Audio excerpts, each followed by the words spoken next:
Welcome to Harlow on Healthcare.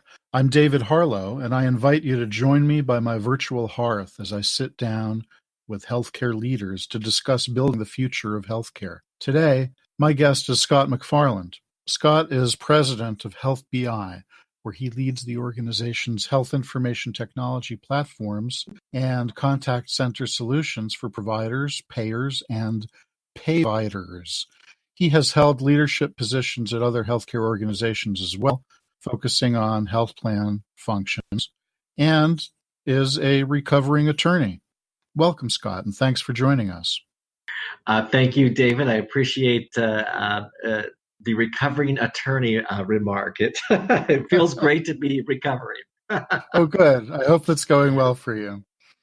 So I'm interested in digging into HealthBI's real-time coordination of value-based care delivery across providers by starting the conversation from the payer perspective.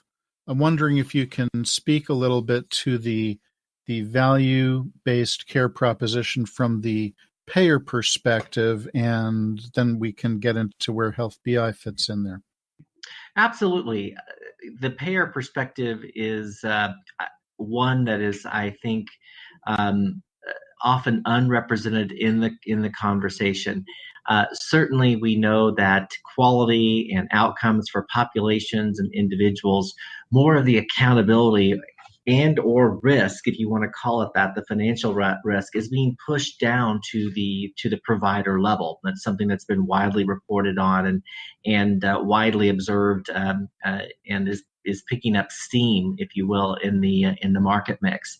But the payer perspective, and the payers that are doing it very, very well, are taking their networks of providers and incenting those providers to adopt tools that allow providers to assume that risk, better manage patients, and better manage populations. And that's sort of been the lightning in the bottle that HealthBI has captured as of late, given that we've have some very large national payers who are using us as part of the incentive to push down to their provider networks a plan to help them assume this risk and better manage health outcomes at a population and individual level. So at a high level, can you give us a sense of what are you using? What is built into the intelligence of the system that allows a provider to do this? Well, it's really interesting. It's really an evolution and a journey that the provider practice goes on. Some of the initial instances where a payer representative will interact with the provider location, they'll actually physically walk in and sort of explain the new sort of program for year 2017 or year 2018, and then develop a relationship with the team at the provider practice level that's doing a lot of the administrative reporting and sort of financial reporting back into the payer environment. Once that contact has been made, we basically put a portal at the provider practice level, and we're at 63,000 practices to date, and it's growing very rapidly. And we connect the practice with a person in our contact center to serve as a resource to help with the reporting expectations that the plan wants to receive from the practice in order to pay the incentives back to the practice. So we sort of move from a feet on the street type model to a telephony / contact center based model. And through that, we're able to interact with the provider practices EMR. And right now we interact with over 104 EMRs. So we're able to go in through Citrix systems and VPNs, extract the data out of the provider practices EMRs, and this is both physical medicine and behavioral health, and then report the data back up to the payer to allow the incentive compensation to take place. It is sort of squaring the circle on the reporting and all the reporting systems that vary so much from payer to payer, and that's a real pain point for provider organizations and individual providers. It certainly does. Where our sweet spot is, we know where to go in the EMR to extract the HEDIS, RAF, STARS, and quality measures that are tied to financial remuneration back to the provider practice from the payer. So our system and our technology is not only a portal that provides sort of plumbing into the provider practices, but also the sort of macros and the software that we use to go in and efficiently extract the data needed for this large processing volume is basically taking chart chasing as well as faxing away from the delivery steps, which we all know how expensive chart chasing and quite honestly how inefficient faxing is. I know with your digital health background, probably have a lot of points of view on faxes. I'm shocked you want to do away with faxes? I know. Exactly. Probably the debate about we've all spent millions of dollars and then suddenly realized we just have a fax machine in healthcare. So again, we've made we call it data liquidity and data fluidity. We know where to keep data aggregated. We don't want to move big, heavy sets of data. We just want to efficiently to go in with our robotics and our macros into the place where the data is domiciled and extract the vital elements that are important for RAF, HEDIS, quality, STARS, gaps in care, and the type of value-based reporting metrics that the payers are putting in place. Okay. So what are you pushing in the other direction? Are there practice guidelines? Are there practice suggestions that are more closely tailored to individual patients or populations based on the data that you're pulling out of the practice that you're able to share with individual clinicians? Absolutely. We help our practices, on what we call a practice transformation journey. And the first instance of the portal really focuses on that kind of quality reporting. But as we are able to get to know that practice and that practice becomes more familiar with not only our portal and our platform, but also our contact center, and usually they're with the same contact center rep, day after day or week after week, whenever they're interacting with the contact center, they're able to start using the functionality of the platform, such as risk stratification, such as early identification, such as the social determinants aspects and language requirements and culturally significant care requirements that we've built into this platform. So it's sort of a phased approach, if you will. We sort of crawl, walk, and eventually run, and it's depending on the journey that the provider practice needs to take. We sort of meet them at the stage they want to, how they want to transform. So you're seeing this happen with different provider organizations at different levels of, quote unquote, maturity or adoption of these kinds of tools. Is that what you're saying? It is, and we take we sort of, if you will, we sort of stratify and sort of give each, some practices are rapidly developing the functionality of the platform. They really have understood the capabilities of the nexus of care and data and how underlying technology pipes and plumbing support the outcomes they're trying to achieve and wanting to achieve for populations and patients, and also having that data flow back to a payer. So we sort of have three tiers. We have the really what I'll call the very, very, very early adopters, sort of some sort of middle sort of tier folks, people, and then some other people that need a lot more hand-holding and support to sort of bring their practices in line with some of the modern payment models and risk models that exist in the population. So we sort of grade, if you will, those practices as first, second, third sort of level, and then customize the support those practices need to adhere and achieve the bonuses that the payers are offering. So you mentioned social determinants of health, which of course is a big buzzword and issue and important concept. And I'm wondering whether there are particular things that you see your toolkit enabling clinicians to do that they wouldn't otherwise be able to do in terms of connecting people to non-medical resources? Is that part of the game here, or not necessarily? Absolutely, absolutely. We're having a technology conversation, uh, but I think what's important to know is that our technology company is wholly owned by a company committed to equality health. So it's called Equality Healthcare. Right now, we serve mainly Spanish-speaking populations in Arizona, California, and Texas. But we've developed a lot of competence in serving Spanish-speaking populations. So we bring a lot of that learning into the sort of care team that influences care decisions and healthcare decisions within the family environment. We, of course, do have a survey, an assessment that we call that is culturally significant to the area where the individual is living. We bring that data into the platform to help the practice manage the patient.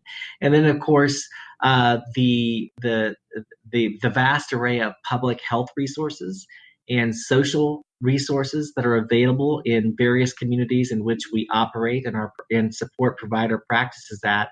We build that information into basically our library tables. There's nothing particularly, elegant about those types of lists, and then we help practices and we help families and we help groups that are caring for these populations to really have access to the right resources at the right time in an efficient way to ensure that they get the care that they need. It's really inspiring. If you're just tuning in, this is Harlow on Healthcare, coming to you on Healthcare Now Radio. I'm David Harlow, and my guest today is Scott McFarland. Boots on the ground, I'm going to ask whether you see some specific results, whether there are specific kinds of results that you can report back on in terms of the practice bringing this system in and using it for a year, 6 months, whatever. What are the changes? What are the outcomes? What are the endpoints that you're looking at in order to measure the effectiveness of the use of the tools? Yeah, we're entering our fourth year of full deployment and sort of what I'll call really the third generation of our platform. And one thing and again, a lot of our heritage comes from aligning one united care plan between behavioral health as well as physical medicine. And I can say that, for instance, one of our partners, who's actually named Partners in Recovery here in Arizona, is a behavioral health provider that operates mainly under large Medicaid plans. We closed gaps in care for those individuals by 32%, with those who were impacted by severe mental illness, sort of what we call the SMI population, a very difficult population to manage. And when you're able to close an additional 32% of the gaps that those individuals need, everything from physical medicine appointments in some instances, transportation to a provider, in other instances, housing assistance in shelters. Those are some pretty impressive results. For another plan, Mercy Care Plan, one of the largest Medicaid plans in the Southwest, we help develop providers and their network to sort of go what we call full risk onto these value-based contracts. And for another Medicaid plan, and we do work a lot with Medicaid plans, we've decreased emergency departments or emergency room visits by 45%. And then finally, with our biggest partner, United Healthcare, we've closed gaps by a stunning 298% in certain populations, mainly the Medicaid populations that United serves in a single year. So getting this data liquid, getting these tables populated, and getting these people the help that they need at the right time in the right place is very rewarding work. And we're glad that our partners who have chose to work with us are seeing these great results. That's driving a lot of interest right now in our business division, HealthBI, and how it can be scaled to other parts of the country. Scott, you've spoken about closing care gaps, and I want to ask you if you can be more specific for folks who may not be familiar with that term exactly. When you say closing a care gap, what does that mean? How do you do that? How do you help a clinician do that? Yeah, historically, the gaps in care have really emerged out of the HEDIS metrics as well as the HCC RAF metrics for good quality care, particularly on the physical medicine side. It can be, for instance, making sure that men of a certain age have a colorectal screening, making sure there's an annual test for people at risk for diabetes, making sure we have fasting glucose, LDL counts, HDL counts, the sort of important metrics, usually around laboratory medicine, that are important to study how an individual is aging throughout their life. These types of metrics during a primary care visit or during your annual physical are important conversations to have with your primary care physician or your nurse practitioner or your other healthcare provider if you're seeing another professional. And these gaps in care are usually pull downs, if you will, in EMRs and in different systems that help guide a provider toward a care plan to close those gaps in care. So if you want to, for instance, colorectal screenings, or if that's one of the gaps that a plan wants to particularly go after in a particular year, ensuring that every time you have an instance where you're having a conversation with a patient and they meet the age range and the gender range of the particular metric or the particular gap that's been identified, you have a conversation with that, you get them scheduled for the appropriate test, either the laboratory test or the physical laying hands-on test. And then when that test is completed, that information closes the gap in care. So that extracting that information out of the EMR or on a direct feed from the clinical lab, that's how you kind of close these baseline metrics that support good population health for the population you're managing, as well as individual results that are important that the care provider and the patient have in the relationship that they have over their time together. You mentioned population health, and I'll ask you one of my favorite questions, which is, how would you define population health? That is a big question. Since practicing law all those years ago in the late 1990s, we just sort of have seen this term take a lot of forms and shape.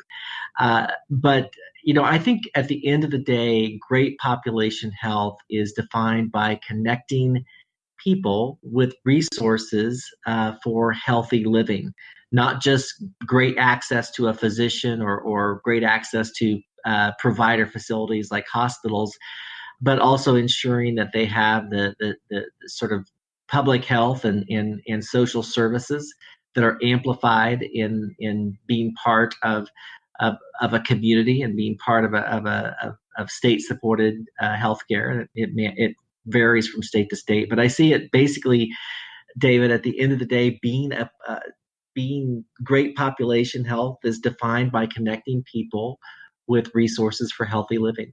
I'll buy it. Thank you. I am wondering if you could speak to the whole evolution of value-based care. We've been talking a lot about specific tools that you're making available to people to improve outcomes for individual patients or for populations, to improve financial outcomes for provider organizations and groups under the risk-based or value-based contracts. Do you see the whole evolution of value-based care as a net positive for the healthcare sector? Obviously, it's a core part of the business that you're in right now, but the question is really, Are we? Is there a danger in trying to improve a financial outcome year over year to a point where there's sort of diminishing returns from a healthcare perspective? Can you get to the end of the line and then what? Or do you see this as a broader kind of initiative? Great question. I think we certainly have more things that we can focus to on this journey to value-based care, to pushing risk down to accountability, accountability at a provider level and also at a consumer level.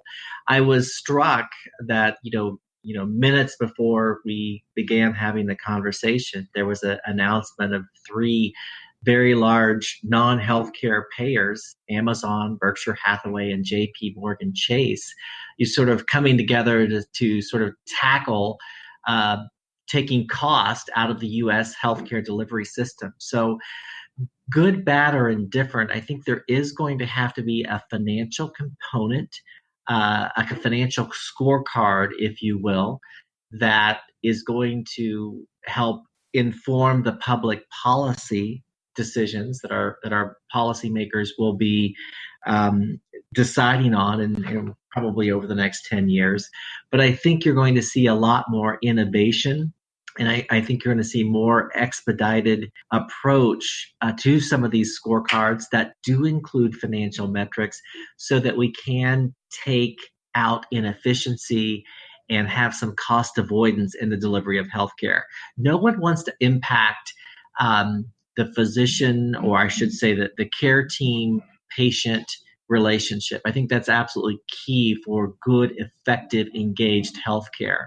But certainly the supply chain that supports all of this delivery can use some innovation and some improvement. And that's what I hope not only new players that are coming in to positively disrupt healthcare, but also those of us that are doing healthcare every day, particularly those of us who work in risk-based contracting and value-based contracting opportunities, can continue to keep our eye on keeping healthcare connected and warm and efficacious while taking the unnecessary waste and the unnecessary sort of supply chain aspects out of the delivery system. You mentioned a time frame of 10 years or more, and some have said they're looking at really a generational time frame in order to achieve a real shift in what we're doing. Do you think that the ultimate payers, and I'm talking about not the health insurance companies, but the ultimate payers, really the employers, as you described a moment ago,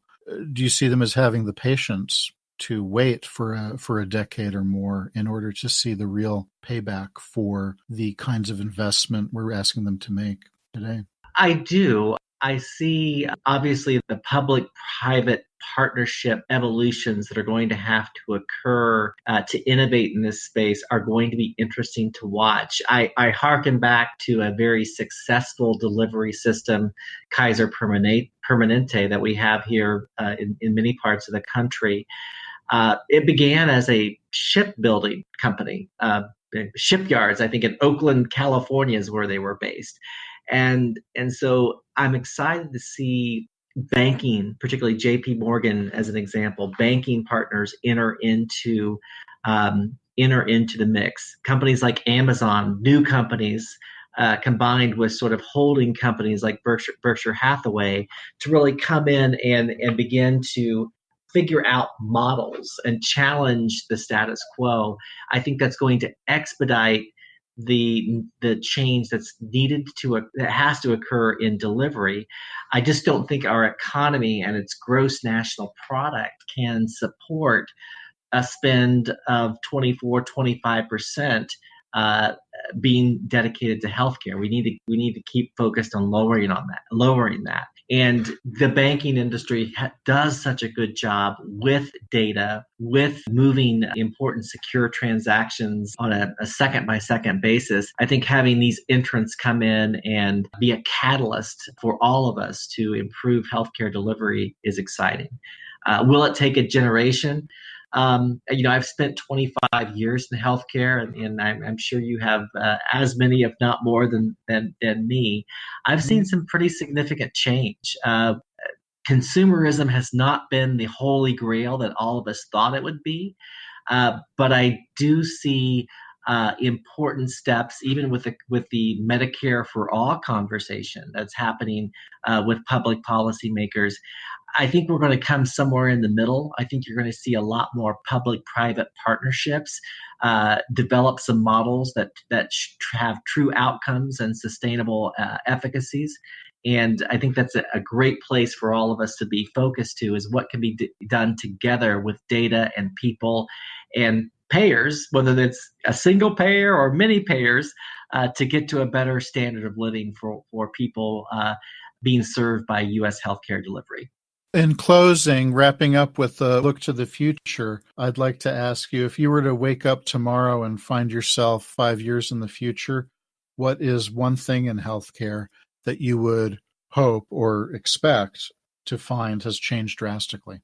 Candidly, and I've had a career. I've run health systems. I've run long-term care facilities. I know that we have a lot of baby boomers who will be aging into high cost periods of healthcare for their lives. I hope that we have brought more public health and social health resources to serve the populations that need service during those phases of their lives. Sounds good. Thank you very much for joining me today, Scott.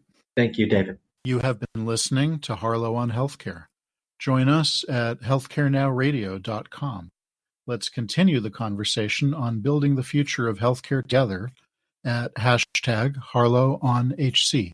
I'm David Harlow, keeping the fire going and holding a seat open for you. Until next time.